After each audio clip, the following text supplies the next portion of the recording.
kita nak buat boleh tak boleh? Boleh. Asalkan jangan beriktikad bahawa benda tu Nabi buat.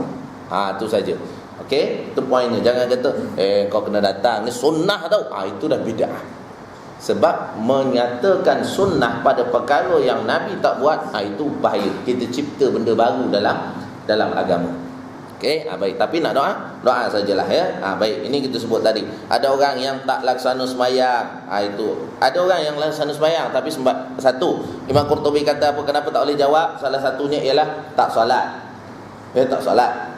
Baik, bila tak solat ni satu masalah besar dah. Okey. Dia solat, sebab tu Saidina Umar kata apa? Siapa-siapa yang solat, siapa-siapa yang jaga solat, dia akan jaga amanah-amanah yang lain. Kalau jaga solat. Siapa yang tak jaga solat, Saidina Umar kata, dia takkan jaga amanah-amanah yang lain pula. Solat ni tiang. Solat ni benda yang kita pegang. Sebab tu saya sebut tu, ada seorang sahabat cerita bila mana seorang lelaki driver, dia kerja dengan toke Jepun. Setiap kali waktu dekat nak masuk solat je, toke Jepun ni akan cakap pada dia punya driver, you cari tempat untuk solat, berhenti dulu. Toke Jepun ni kafir lah, bukan dia nak sembahyang, dia suruh driver dia sembahyang. Dia kata, okey, sekarang dah lagi 5-6 minit lagi nak masuk waktu, jadi you cari tempat untuk solat dulu. You pergi solat dulu, saya tunggu dalam kereta. Macam itulah rutin dia. Okey, kalau hari Jumaat pun macam tu je, walaupun bawa dia pergi mana-mana. Okey, saya rasa tak boleh sampai, you cari masjid dulu untuk you solat Jumaat. Okey, dia duduk dalam kereta je lah sebab dia kafir kan. Tapi kalau dia nak masuk dalam masjid, dia nak ikut juga orang sembahyang, letak dia, tak ada masalah. Jangan pula kita kata engkau kafir duduk dalam kereta saja. Dia nak sembahyang ikut kita, ikut Allah, betul-betul dia tengok kita. Dia pun Allahu Akbar. Dia tengok kita, letak dia lah. Sebab dia mungkin itu cara Allah Ta'ala bagi hidayah pada dia. Dia rasa seronok, rukuk, sujud. Tiba-tiba terbuka pintu hati, masuk Islam. Jadi poin tadi ialah, dia suruh driver dia cari tempat sembahyang. Bila driver dia cari sembahyang, akhirnya driver dia tak tanyalah. Setelah beberapa lama, kawan kita cerita, driver ni pun terlintas untuk tanya, kenapa engkau sibuk-sibuk suruh aku cari tempat untuk solat sebagainya? Setiap kali aku drive, engkau pergi bawa sana, bawa sini. Okey, dia cakap apa? Aku ada terbaca dalam buku bahawa siapa-siapa dalam Islam ni, siapa-siapa yang jaga salat, dia akan jaga amanah yang lain. Jadi aku suruh engkau ni jaga salat, semoga engkau jaga amanah engkau bila kerja dengan aku. Yelah, kadang-kadang dalam kereta dia ada duit juta-juta, ada duit bilion-bilion, ada duit ribu-ribu dalam kereta dia. Jadi dia yakin kalau orang ni jaga salat, insya-Allah orang ni akan pelihara amanah-amanah ni, tak sanggup nak curi-curi dan sebagainya. Tu poin dia. Sebab tu Nabi penekanan awal ialah tentang solat. Suruh anak kamu solat bila berusia 7. Pukul mereka bila usia 10 tak solat, dan pisahkan mereka daripada tempat tidur yang sama antara lelaki dan wanita bila umur anak-anak tu 10 tahun. Itu Nabi dah sebut. Penekanan awal Nabi sebut solat. Okey, solat yang Nabi sebut. Sebab apa? Sebab itulah tiang bagi segala-galanya. Okey, baik. Dan ada juga orang yang disebut sini tak boleh jawab tadi sebab satu tak solat, yang kedua solat tapi solat tak sempurna. Rukuk ikut suka hati, sujud ikut suka hati. Itu masalah dia. Nampak? Memang kita tak kata sujud itu kena baca subhana rabbiyal azim, subhana rabbiyal a'la. Dia tak baca pun tak apa. Tapi sujud itu kena ada tamakninah. Sujud itu kena ada berhenti seketika. Ni kadang-kadang kebanyakan daripada kita sujud rukuk itu tidak ada tamakninah, menyebabkan kita kena azab di alam kubur besok sebab tak boleh jawab soalan mungkar dan nakir. Ya Allah, aku solat, kenapa pula aku tak boleh jawab ni? Sebab rukuk sujud tak sempurna, baca Fatihah tak sempurna. Sebab tu isu ni sekarang ni saya sebut, kalau kita tengok dalam masyarakat kita hari ni, ada satu Quran baru namanya Quran Mumayyaz kalau tak silap saya. Quran ini adalah Quran yang setakat ini wallahu alam, saya rasa dia tidak lepas. Kalau tuan jumpa Quran ini, tolong jangan digunakan. Quran ini dia ada tulisan Jawi Arab yang bacaan tepi tu, Quran biasa tu, Quran. Kemudian dia ada terjemahan, dan kemudian ada tulisan Arab yang dilatinkan. Contoh macam dia ada sini ayat Quran, sini terjemahan, sini ada yang dilatinkan itu. Maksudnya BISMILLAH, Kalau alhamdulillah ALHAM dia tulis dalam Rumi. Okey, yang Rumi. Yang ini ulama telah mengatakan Quran ini haram dibaca. Okey, tak boleh baca, haram, berdosa sebab dia akan mengubah mukjizat Al-Quran. Okey, mukjizat sebab tulisan Rumi dia takkan sama dengan tulisan Arab dari segi sebutan dia, makhraj dia, panjang pendek dia tak sama. Jadi sebab itu ulama kata tak boleh. Yang boleh baca tulisan Rumi itu hanya pada Al-Fatihah sahaja. Khusus untuk orang yang tak reti baca Quran dengan tulisan Arab, dia dibolehkan untuk membaca dengan tulisan Rumi itu surah Al-Fatihah sahaja. Okey, untuk membolehkan dia salat. Tetapi dengan syarat, walaupun dia baca tulisan Rumi itu, dia wajib pergi belajar tulisan Arab punya bacaan itu. Kalau dia memada dengan tulisan Rumi itu saja, maka dia tetap berdosa walaupun dia solat. Dia tak boleh baca. Okey, itu kaedah yang ulama telah sebut. Kalau ada Quran itu kat rumah, nak simpan, simpan saja. Jangan baca. Okey, jangan baca. Makna simpan tu kenapa? Mungkin besok-besok orang timbul persoalan. Atau ada kok kita dah tua besok kan? Atau ada ke Quran yang tulis Latin ni tok, zaman dia dah tak ada contohnya. Jadi kita pun keluarkan khazanah kita, ni ada macam ni, dia pun tengok. Itu je tujuan dia. Kalau tujuan kita nak baca tak boleh. Okey, haram. Yang boleh baca siapa tadi? Orang yang tak reti baca Quran langsung, untuk khusus kepada Al-Fatihah saja, tapi dengan syarat dalam masa yang sama dia kena pergi belajar dengan guru untuk mendalami bacaan Al-Quran ikut tulisan yang Arab sebenar itu. Okey, baik, itu benda je. Jadi itu perkara yang pertama. Ya, maknanya ada orang yang tak boleh jawab persoalan di alam kubur kenapa? Banyak buat perkara-perkara bid'ah ataupun banyak langgar apa yang diperintah oleh Nabi sallallahu alaihi wasallam. Baik. Kita tengok seterusnya ya. Jadi sebab itu kita sujud. Sebab itu kalau dalam kaedah Syafi'i, mazhab kita Syafi'i, sujud kena betul-betul. Kalau umpama saya selalu sebut kat sini rasanya, kalau kita letak benda kapas, contohnya atas tempat sujud, penyek kapas itu. Penyek kapas tu baru sah sujudnya. Okey, kalau kita letak kapas tu macam tu juga, bangkit tengok kapas tu gemuk macam tu juga, tak penyek, maka sujud itu tidak sah. Tu je. Sebab dia memang kaedah kena penyek, kena tekan betul dekat tempat sujud itu. Bukan perlu baca subhana rabbiyal a'la, subhana rabbiyal a'la, tu tak payah baca pun tak apa. Itu sunat saja. Sujud tu yang penting. Perbuatan fa'il itu, perbuatan apa, rukun fa'li tu. Tekan betul-betul tu kena ada ya. Baik. Rukun qauli tu sebab baca subhana rabbiyal a'la, subhana rabbiyal azim tu bukan rukun. Perbuatan tu rukun. Tu kena jaga betul-betul ya. Baik. Jadi itu perkara pertama. Maknanya orang tak boleh jawab soalan malaikat munkar dan nakir dalam kubur sebab apa? Sebab tak semayang satu.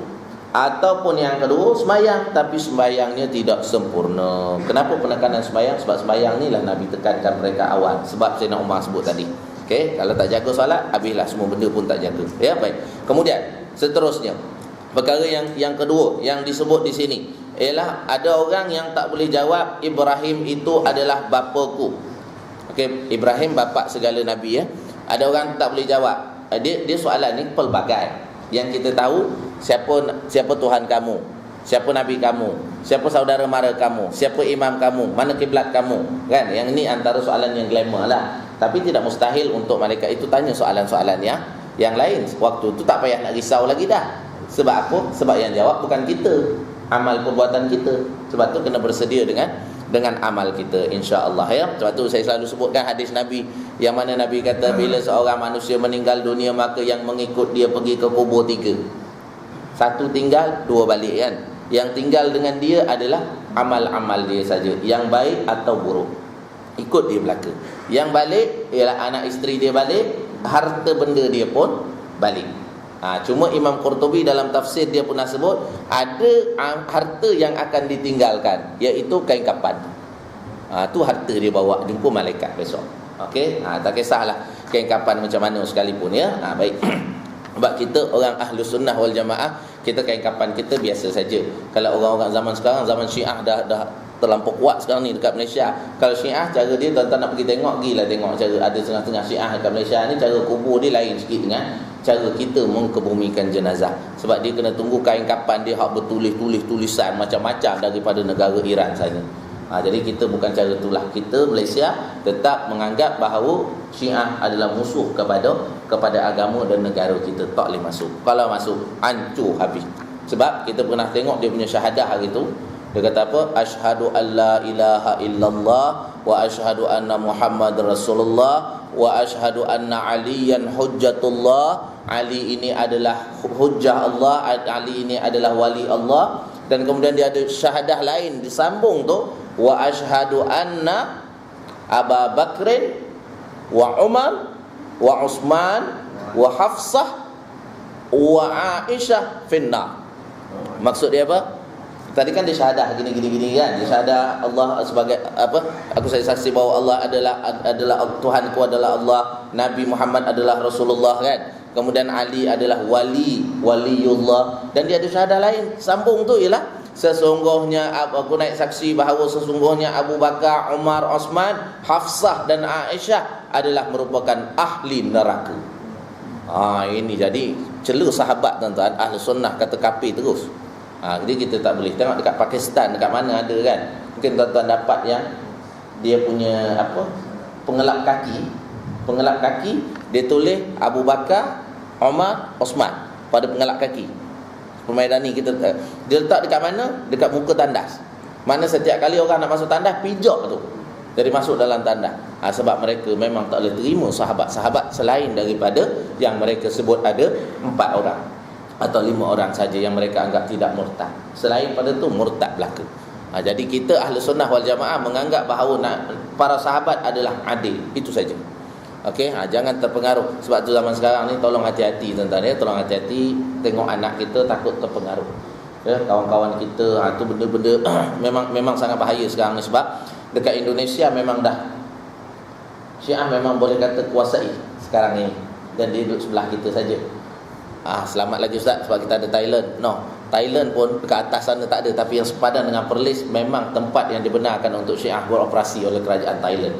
Jadi anytime dia boleh masuk ke Perlis, sempadan dekat sangat. Jadi kita berada duduk dekat tengah-tengah. Jadi poin dia, kalau kita tidak bergantung dengan Allah Ta'ala, siapa lagi yang boleh tolong kita? Nak banding kita dengan Singapura tuan-tuan, kelengkapan senjata jauh lebih canggih Singapura. Jadi apa yang kita ada? Hanya Allah Ta'ala saja. Allah Ta'ala saja ada. Kalau kita tak rapat dengan Allah, tak ada apa yang boleh menyelamatkan kita. Jadi macam mana nak tanda rapat dengan Allah? Ni lah salah satu je. Sebab kan hadis saya pernah sebut dulu, kalau tuan-tuan masih ingat, ni ringkasan hadis itu.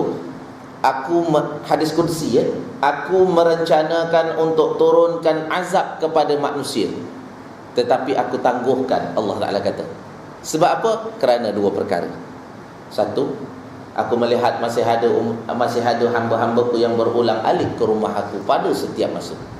Maknanya masih ada orang yang menunaikan salat berjemaah di masjid. Jadi Allah tak turunkan balik. Yang kedua, masih ada orang yang mohon ampun kepada aku pada waktu-waktu sahur. Waktu-waktu pagi sebelum subuh tu kan, ada orang bangkit, ya Allah, ya Tuhan, ampunkanlah dosa-dosa aku dan dosa seluruh kaum keluarga aku dan dosa seluruh kaum muslimin dan muslimat. Masih ada keadaan ini, maka Allah Ta'ala tidak turunkan azab kepada kita. Walaupun ada sikit-sikit azab-azab turun ni, jerebu ni still tetap jerebu. Dia bukan dukhan petanda kepada hari kiamat tu. Tu jangan confuse ya. Ada orang kata ni tanda hari kiamat, dan ustaz salah satu tanda 10 tanda besar hari kiamat, salah satunya dukhan, asap. Ini petanda hari kiamat ke ustaz? Ini tak, ini tiap tahun mesti jadi punya. Kan, tunggu sajalah. Bulan 9 tahun ni jadi, bulan 9 tahun depan akan jadi. Biasalah tu. Nampak, itu bukan petanda besar hari kiamat, tapi itu petanda yang Quran sebut dalam Quran akan zahir kerosakan atas muka bumi dan lautan kerana tangan-tangan manusia. Tu yang Allah Ta'ala sebut. Okey, clear masalah ya. Jadi itu adalah cerita tentang jerebu. Itu kerana manusia gila kepada dunia, tak ikut sunnah Nabi juga. Sebab Nabi bila dia tengok Bukit Uhud, Nabi kata apa? Sesungguhnya kami cinta kepada Bukit Uhud dan Bukit Uhud cinta pada kami. Tu Nabi kata, maknanya hubungan kita dengan alam sekitar tu kena elok. Ini tak, tengok je pokok balak, kai kondol. Tengok je tanah, buat perumahan. Mana pasak buminya? Mana nak tahan bumi kita daripada goncangan dan goyangan tu? Cuba tuan-tuan tengok sekarang. Tuan-tuan duduk atas ni, tapi sebab sini saya tengok masih ala-ala macam kamera Highland lagi, tapi tak tahulah kok hak tu jerebu juga. Tapi rasa macam kabus rasanya kan. Cuba tengok. Kalau angin datang tuan-tuan, sekarang punya angin lain macam daripada angin zaman-zaman dulu. Bukan kerana angin tu laju, dia kadar hujan, kadar angin, sama je benda-benda tu setiap masa. Allah dah bagi dah kadar dia memang sama. Tetapi kenapa kita rasa laju lain macam angin itu? Kerana penahan-penahannya dah tak ada. Gunung ganang, bukit bukau semua dah habis. Sebab tu kita rasa, oh laju lain macam. Allahu Akbar. Dekat Nilai tempat saya tu tak banyak rumah flat sekarang kan, kondominium. Tak kira lah kondominium, kau beli tingkat atas sekali harga 500,000 juta pun kondominium sekarang. Nampak? Tapi tak ada tanah kan je. Duduk rumah macam tu, kondominium 500,000 juta punya harga. Datang ribut, walaupun 500,000 juta, terbang atas. Tak kira juga kau nak lawan kuasa Allah Ta'ala, tak boleh tuan-tuan. Ya, Allah Ta'ala lebih berkuasa. Cuma kita kena tawaduk, rendah dirilah pada Allah Ta'ala. Allah suruh buat je lah apa yang Allah Ta'ala suruh. Baik. Jadi tengok ya. Jadi yang ni tadi, maknanya ada orang yang tak boleh jawab Ibrahim adalah bapaku, sebab dia terpengaruh dengan cakap-cakap orang bahawa Ibrahim ini adalah Yahudi atau Nasrani. Maksud dekat sini, orang yang perkara kedua tuan-tuan ya, orang yang kena azab di alam kubur tidak boleh menjawab persoalan malaikat mungkar dan nakir. Kenapa? Kerana dia suka ikut-ikut orang saja. Itu perkara kedua. Maksud dalam bahasa yang lebih mudah ialah mereka tidak mengambil ilmu daripada orang yang sepatutnya. Itu poin yang kedua. Okey, kena soalan azab kubur, kena azab kubur sebab apa? Sebab kita main ikut-ikut je orang ni cakap macam ni. Oh boleh lah, tak ada masalah. Orang ni kata, alah tak payahlah yang buat yang ni tak payah. Dia main ikut-ikut je. Dia tak pernah datang kuliah, dia tak pernah datang surau, tak pernah datang masjid. Dia main ikut je orang cakap, oh boleh gini, boleh. Yang tu masalah.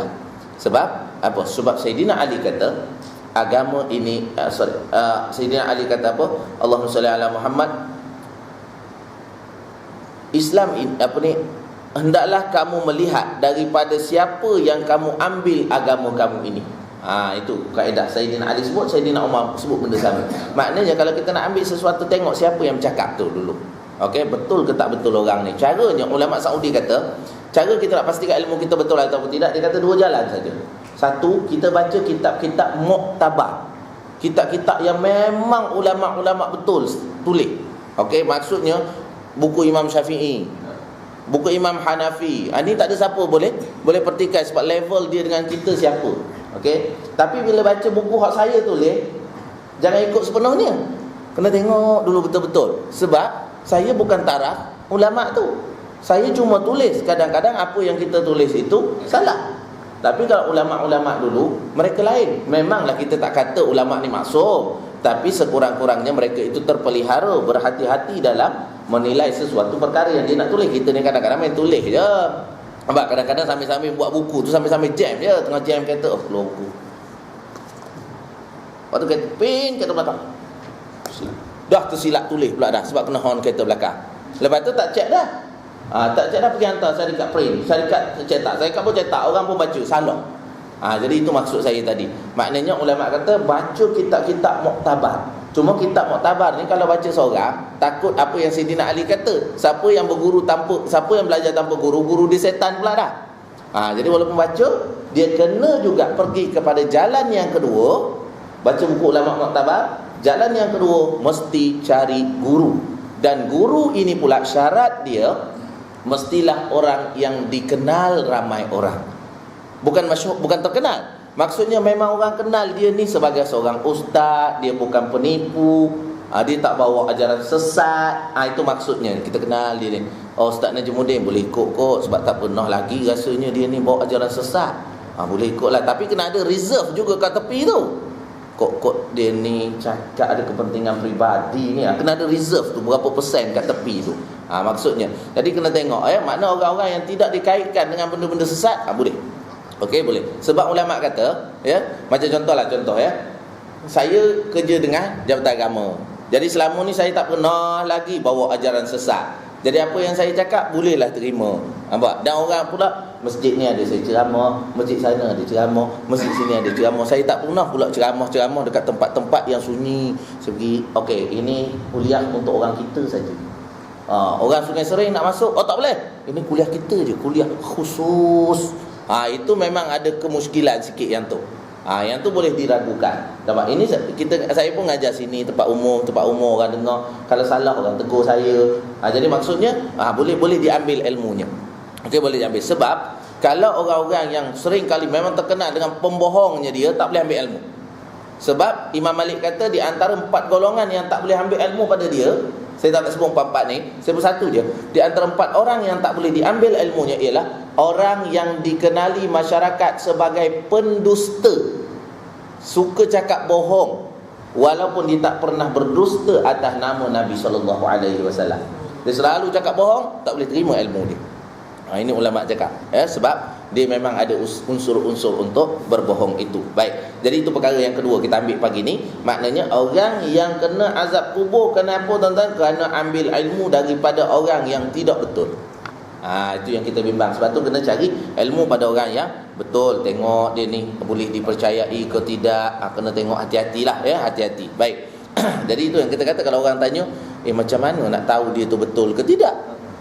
Ustaz tu, itu paling tidak tengok dia ada tak buat benda-benda yang orang tu timbul-timbul benda meragukan. Kalau orang kata, ustaz tu macam pelik je. Kenapa pula ustaz tu pelik tu? Sebab hari tu ada perhimpunan Syiah dekat Selangor, dia ada kat situ. Aku rasa pelik ni. Tapi kena tengok juga, ustaz tu memang ada situ, dia kerja JAKIM, mesti dia duduk situ. Tu tak apa, sebab dia ada reserve. Lepas tu tengok pula dia datang, tengok je macam tu kan. Tapi kalau tiba-tiba ustaz tu datang, nampak? Contoh ya. Aku ragu Ustaz Najmuddin ni sebab apa? 10 Muharram tu, aku nampak Ustaz Najmuddin dekat grup-grup Syiah kat KL. Dia buat apa? Aku nampak dia pegang tali, dia pukul badan dia. Itu something wrong lah.